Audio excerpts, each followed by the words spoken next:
কিচ্ছু হতাশ হওয়ার কারণ নেই, কারণ সবাইকে মন পুত করে চলা সম্ভব নয়। সব জায়গায় যাওয়ার চেষ্টা করছি, সময় কম, অনেক জায়গা আছে, আমি একা মানুষ, সব জায়গায় প্রচার করছি।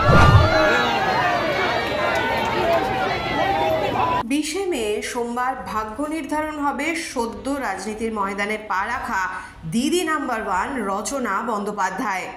শেষ মুহূর্তের প্রচারে দম ফেলার ফুরসত নেই তৃণমূল কংগ্রেসের লোকসভা প্রার্থীর। লোকসভা কেন্দ্রের এক প্রান্ত থেকে অন্য প্রান্তে ছুটে বেড়াচ্ছেন রচনা।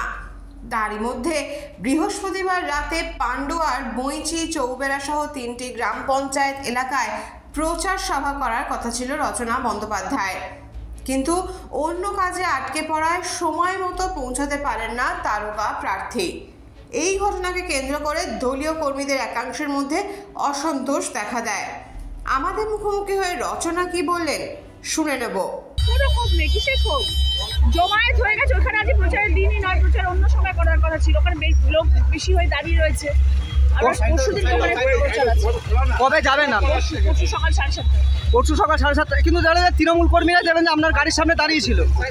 তারা ভাবছিল দিদি আগে বেরোবে, আমি তো ভিতরে ইন্টারভিউ দিচ্ছিলাম, দেরি হয়ে গেছে না, ওরা অনেকক্ষণ ধরে গরমে সবাই দাঁড়িয়ে রয়েছে। সবসময় তো আর হ্যাঁ তো সবসময় মানুষের পাশেই তো আছি এবং তাদের জন্যই সারাক্ষণ প্রচার করছি, তো সেই জন্য তাদের জন্য আবার আমি 7:30-র সময় আসবো। আজ তাদের সময় ছিল। অনেক তৃণমূল কর্মী হতাশ হয়েছে।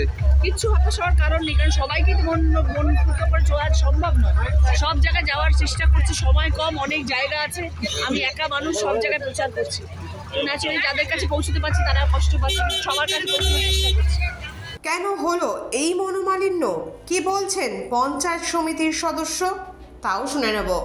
আমাদের জিপিতে আজকে রচনা ব্যানার্জি যাওয়ার কথা ছিল 5:30টায়, কিন্তু আজকে উনি যেতে পারছেন না। একটা অল ইন্ডিয়া প্রেস কনফারেন্স ছিল, উনি নাকি তার জন্য ব্যস্ত ছিলেন, সেই জন্য উনি আমাদের জিপি আজকে অ্যাটেন্ড করতে পারলেন না, সেই জানিয়ে আজকে হড়াল বেরিয়ে গেলেন।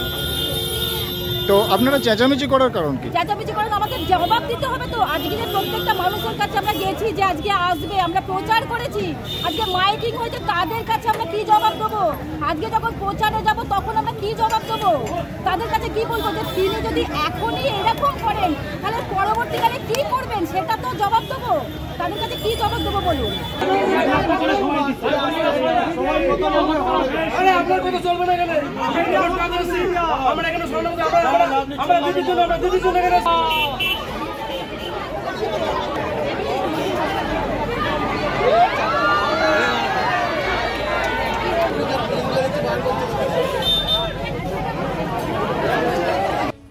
এই সময় ডিজিটাল।